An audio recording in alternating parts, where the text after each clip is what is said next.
Good morning student. आज हम पढ़ते हैं क्लास 11th अकाउंट के अंदर व्यावसायिक लेन देनों का अभिलेखन, प्रारंभिक प्रविष्टि की बहियां, जर्नल, चैप्टर 2.5 के अंदर जर्नल का प्रारूप, जर्नल का आरूप या फॉर्मेट ऑफ जर्नल। जर्नल क्या होता है इसके बारे में हमने पिछली वीडियो में देखा था, जिसकी लिंक डिस्क्रिप्शन में दे दूंगा। अगर आपने नहीं देखी है तो आप देख लें। तो जर्नल का प्रारूप क्या होता है उसके बारे में हम देखते हैं। तो जर्नल का जो फॉर्मेट होता है, प्रारूप होता है, उसे हम 5 कॉलमों में तैयार करते हैं। पहला कॉलम हमारा डेट का होता है, जिसके अंदर ट्रांजैक्शन की डेट, जिस दिन हमने व्यापार के अंदर ट्रांजैक्शन किए हैं वो डेट उसके अंदर लिखी जाती है। दूसरे कॉलम में हम विवरण पर्टिकुलर लिखते हैं, जिसमें क्या व्यवहार हुआ और उससे संबंधित क्या जर्नल एंट्री है वो लिखी जाती है। यानी जो व्यवहार किए गए उसमें से किस खाते को हमें डेबिट और किसको क्रेडिट करना है वो जानकारी इसमें दी जाती है। साथ ही उसके नीचे नरेशन, ब्यौरा या विवरण लिखा जाता है, जिससे हम ये पता कर सकते हैं कि जो हमने ट्रांजैक्शन किया है, जो जर्नल एंट्री की है, वो किस ट्रांजैक्शन के लिए की है। इसके बाद वाले कॉलम में LF का कॉलम होता है, खाता पृष्ठ संख्या होती है, फिर राशि डेबिट और राशि क्रेडिट। इस तरह से ये कुल मिलाकर 5 कॉलम होते हैं। तो आइए हम पहले कॉलम की बात करते हैं, जिसमें हम डेट लिखते हैं, तिथि लिखते हैं। तो जर्नल का जो ये पहला जो डेट या तिथि वाला जो कॉलम होता है वो जर्नल का सबसे पहला कॉलम होता है। इसमें उस तारीख को लिखा जाता है जिस डेट को हमने बिज़नेस के अंदर ट्रांजैक्शन किए, जिस दिन हमारे बिज़नेस के अंदर लेन देन हुए या कोई सौदा हुआ, उस डेट को इसके अंदर लिखा जाता है। और इसमें जो डेट लिखने का तरीका होता है वो सबसे ऊपर सन, ईयर को लिखा जाता है, उसके नीचे मंथ यानी कौन से महीने में ट्रांजैक्शन हुआ, फिर उसके बाद डेट यानी किस डेट को ट्रांजैक्शन हुआ। तो इस तरीके से लिखा जाता है। लिखने का तरीका ये है, 2015 जुलाई 1। इसी क्रम में जो दूसरा कॉलम होता है वो हमारा विवरण का होता है।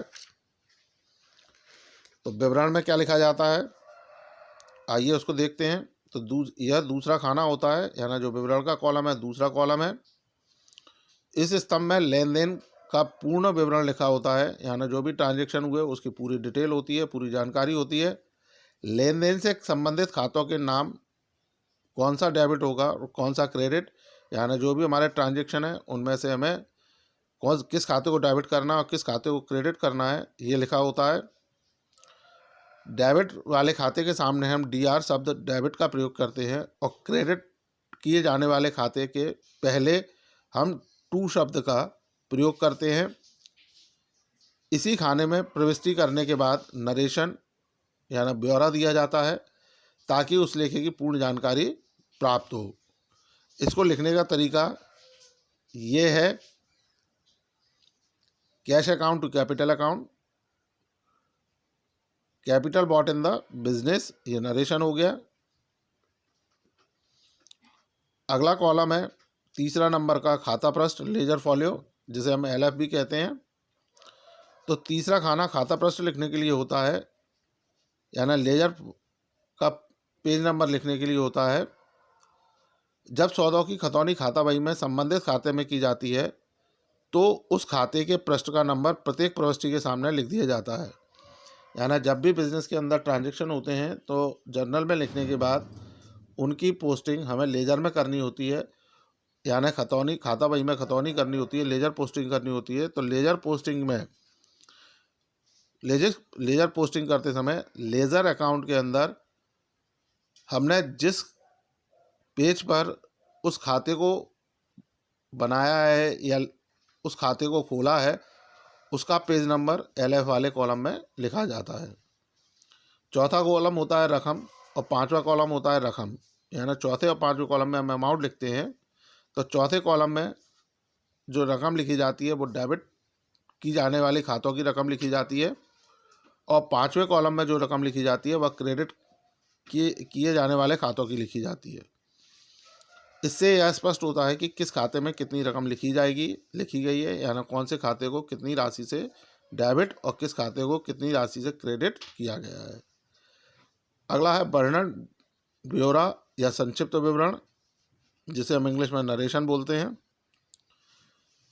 प्रभावित होने वाले दोनों खातों के नाम लिखने के बाद उसके नीचे उस लेन देन की प्रकृति को समझने के लिए उसका संक्षिप्त ब्यौरा दिया जाता है, जिसे वर्णन या संक्षिप्त विवरण कहते हैं। यानी जब भी हमने बिजनेस के अंदर कोई ट्रांजैक्शन किया तो उसको जर्नल में लिखने, अर्थात किस खाते को डेबिट करना है, किस खाते को क्रेडिट करना है। डेबिट क्रेडिट करने के पश्चात हमें ये बताना होता है कि जो भी खाता हमने डेबिट या क्रेडिट किया वो किस संदर्भ में किया, यानी किस व्यवहार के लिए, किस खाते के लिए हमने उसको डेबिट किया, किस खाते को क्रेडिट किया। और ये जो वर्णन या नरेशन होता है उसे हम ब्रैकेट में शो करते हैं, कोष्टक में शो करते हैं। इस संक्षिप्त विवरण को देखकर संबंधित लेन देन के बारे में आवश्यक जानकारी भी प्राप्त की जा सकती है। यानी जैसे ही हमने नरेशन पढ़ा तो हमें उससे पता लग जाता है, ये जानकारी पता लग जाती है कि ये जो ट्रांजैक्शन किए गए हैं वो किस विवरण के लिए किए गए हैं। जर्नल में लेन देन का लेखा बिना वर्णन के अपूर्ण माना जाता है। यदि हम नरेशन नहीं लिखेंगे तो हमारा जो एंट्रीज हमने की जर्नल में वो आधी अधूरी मानी जाएगी। अतः प्रत्येक जर्नल प्रविष्टि के साथ उसका वर्णन होना नितांत आवश्यक है। यानी जैसे ही जर्नल होगी उसके साथ उसका नरेशन लिखना कंपलसरी होता है। वर्णन लिखने के बाद विवरण स्तंभ में लाल स्याही से एक पतली सीधी रेखा खींच दी जाती है, जिससे एक प्रविष्टि दूसरी प्रविष्टि से अलग दिखाई दे। तो जैसे ही हमने एक ट्रांजैक्शन हमारा कंप्लीट हुआ तो उसके नीचे हम रेड इंक से, लाल स्याही से हम एक लाइन खींचते हैं और उसके बाद दूसरा ट्रांजैक्शन करते हैं, जिससे दोनों ही ट्रांजैक्शन अलग अलग शो होने लगे कि ये ट्रांजैक्शन दूसरा है और ये दूसरी एंट्री है। लेकिन हम अपने एग्ज़ाम पेपर में रेड पेन का यूज़ नहीं करेंगे, क्योंकि उसकी परमिशन हमको नहीं होती है। तो उसके बदले हम ब्लू पेन से ही या ब्लैक पेन से उसके नीचे लाइन खींच सकते हैं। सो स्टूडेंट, आपको ये जर्नल का विवरण प्रारूप समझ में आया होगा, फॉर्मेट समझ में आया होगा। और ये जो फॉर्मेट है उसको याद रखना बहुत इम्पॉर्टेंट है, क्योंकि अकाउंट्स के अंदर जितने भी सम होते हैं सबके अपने अपने फॉर्मेट होते हैं और उन्हीं फॉर्मेट के अंदर सम करने पर वो सही माने जाएंगे। तो इसलिए इस फॉर्मेट को आप अच्छे से समझें और समझने के बाद इसी फॉर्मेट के आधार पर आप सवाल करें। सो स्टूडेंट, अब आपको ये समझ में आए होंगे फॉर्मेट। So thank you.